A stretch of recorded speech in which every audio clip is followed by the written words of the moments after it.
Vamos nos aprofundar nessa questão. A gente recebe agora ao vivo Augusto Teixeira, especialista em defesa internacional, doutor em Relações Internacionais pela Universidade Federal de Pernambuco, PhD em Ciências Militares pela Escola de Comando e Estado-Maior do Exército e professor da Universidade Federal da Paraíba. Augusto, bem-vindo, boa tarde. Boa tarde, Jesus. Muito obrigado pelo convite e a oportunidade de falar com sua audiência. A gente que agradece pela presença, a gente está falando com você e com imagens ao vivo. Vamos piscar rapidamente aqui, produção, até para contextualizar. A gente tem imagens ao vivo, Conselho de Segurança das Nações Unidas reunido neste momento para discutir justamente a situação Israel-Irã. Conselho de Segurança das Nações Unidas se reunindo e falando sobre os ataques de Israel ao Irã, já que o enviado da ONU de Israel disse que a operação militar continuaria até que as capacidades nucleares do Irã e a operação de mísseis balísticos fossem eliminadas. Aí eu quero a sua avaliação, Augusto Teixeira, começando por esse fato mais recente, quentíssimo, que acontece neste momento. Qual a efetividade dessa discussão aí no sentido de fazer, pelo menos, esses conflitos mais recentes serem interrompidos? Veja, Jesus, a efetividade tende a ser muito baixa, porque qualquer decisão que venha a ter caráter vinculante, ou seja, de obrigar Israel a fazer qualquer coisa, teria que vir através de uma votação unânime ou sem veto por parte do Conselho de Segurança da ONU. Entretanto, em virtude da presença dos Estados Unidos, que é um aliado histórico de Israel, é muito improvável ocorrer qualquer decisão que venha contrariar os interesses de Israel, porventura dos Estados Unidos, em relação ao conflito. Por outro lado, a discussão no âmbito do Conselho de Segurança da ONU ela é importantíssima da perspectiva de as grandes potências alinharem as questões e expectativas relacionadas a como gerenciar a crise entre Israel e Irã, impedindo com que ela escale ainda mais. E aí, Jesus, para quem nos assiste, é importante entender que esta crise entre Israel e Irã, ela não é recente, ela teve um pico de tensão gigantesco em outubro do ano passado, com a primeira troca de ataque direto entre Israel e Irã na história, e agora com intensidade nunca antes vista. Ou seja, é um conflito regional com proporções importantes para toda a região do Oriente Médio, que é crucial para a segurança global, Jesus. Ao efetuar os primeiros ataques, Israel disse que os alvos desses bombardeios eram fábricas de arma nuclear. Essa alegação, essa justificativa, ela procede, tem fundamento, ou Israel atirou no escuro, vamos dizer assim? Bem, no escuro, mas a garantia ou comprovação de que eram fábricas de armas nucleares também é controversa. O que é que se sabe? O Irã é um país que participa do Tratado de Não Proliferação Nuclear e desenvolve tecnologia nuclear alegadamente civil. Entretanto, a própria Agência Internacional de Energia Atômica e diversos watchdogs dessa questão internacional apontam para que o Irã descumpre termos do tratado, sendo sinalizado o interesse do desenvolvimento de tecnologia nuclear para fins militares, inclusive a própria bomba. Entretanto, o Irã nega veementemente essa afirmação, algo que Israel há muito tempo afirma que o Irã tem sim interesse de nuclearização militar do seu programa e de deter essa arma de caráter estratégico. Nesse sentido, e especialmente no contexto em que recente relatório lançado afirma que o Irã teria enriquecido o urânio em graus fora daqueles que permitido pelo tratado e que poderia ter material físsil para o desenvolvimento de bomba, isso cria uma condição, uma justificativa importante na perspectiva simbólica para que o governo israelense lance mão de um ataque preventivo contra o Irã, entendendo que a ideia de ataque preventivo e preemptivo, em tese, não é autorizada pela Carta da ONU, mas que, na perspectiva geopolítica do Oriente Médio, é algo que foi feito diversas vezes, seja na Guerra dos Seis Dias, em 1967, seja, por exemplo, na destruição de reatores nucleares de países como a Líbia, por exemplo.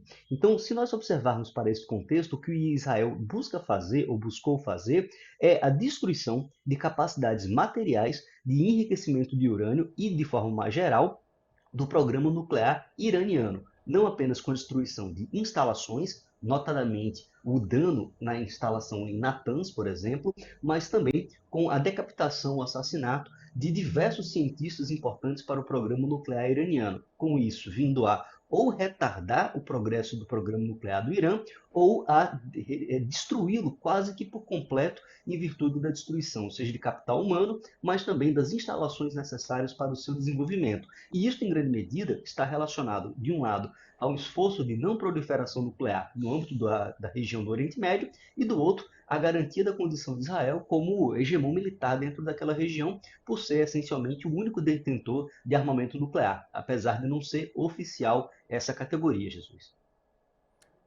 Para nós é um pouco distante, né, da nossa realidade a gente falar em enriquecimento de urânio e energia nuclear, a gente que tem a nossa energia elétrica praticamente toda vinda das usinas hidrelétricas. Mas explica para a gente, então, qual a importância desse programa nuclear, o enriquecimento de urânio em um país como o Irã?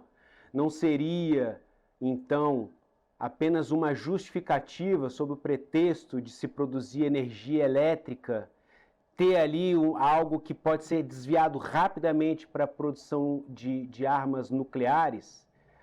Porque a linha é muito tênue, né? Passa do ponto, já vira arma nuclear. Então explica para a gente a importância do enriquecimento de urânio para fins pacíficos em um país como o Irã.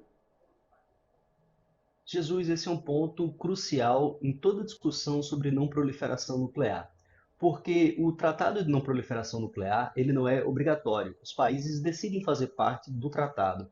E ao fazer parte do tratado, legalmente, o país ele tem o direito de desenvolver tecnologia nuclear para finalidades civis, que vão desde a questão de uma usina nuclear para a produção de energia, importante como o Brasil tem Angra 1, Angra 2, por exemplo, mas também para questões de pesquisa médica e pesquisa no campo da química, entre outras áreas. Ou seja, o desenvolvimento de tecnologia nuclear no campo civil é importante, é algo que é universalizado para os países que estão dentro do regime e, em grande medida, é um elemento relevante para as economias e desenvolvimento dos povos.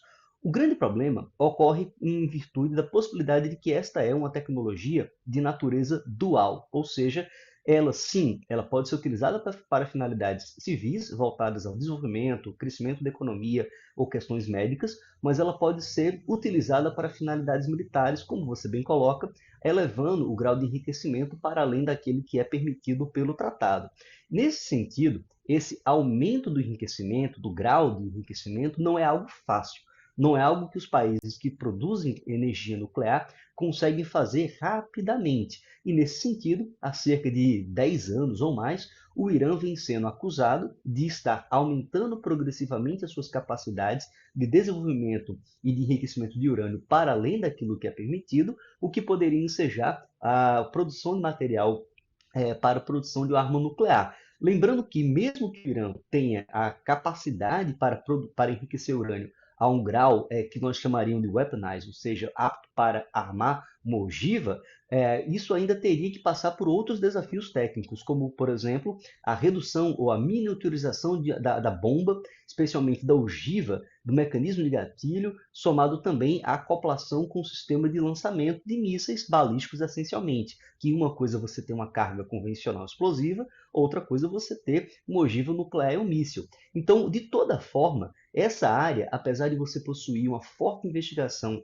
da Agência Internacional de Energia Atômica, a pressão de grupos que são voltados para este controle, como o antigo do acordo nuclear iraniano, que tinha Estados Unidos, Alemanha, entre outros países, mesmo assim, o Irã ele foi percebido como atuando fora dos acordos.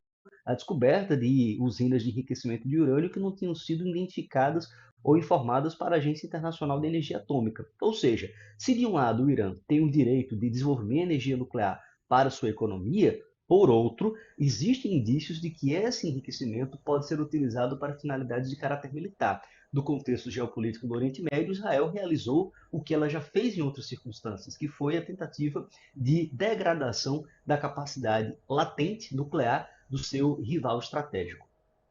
Augusto Teixeira, especialista em defesa internacional, doutor em relações internacionais pela Universidade Federal de Pernambuco, PhD em Ciências Militares pela Escola de Comando e Estado-Maior do Exército e professor da Universidade Federal da Paraíba. Eu agradeço demais pela participação aqui no Poder Expresso, trazendo explicações sobre esse conflito Israel-Irã e o risco que todos nós corremos, né, Augusto? Muito obrigado, viu? Até a próxima. Até a próxima, muito privilégio falar contigo e com sua audiência, Jesus. Um forte abraço a todos.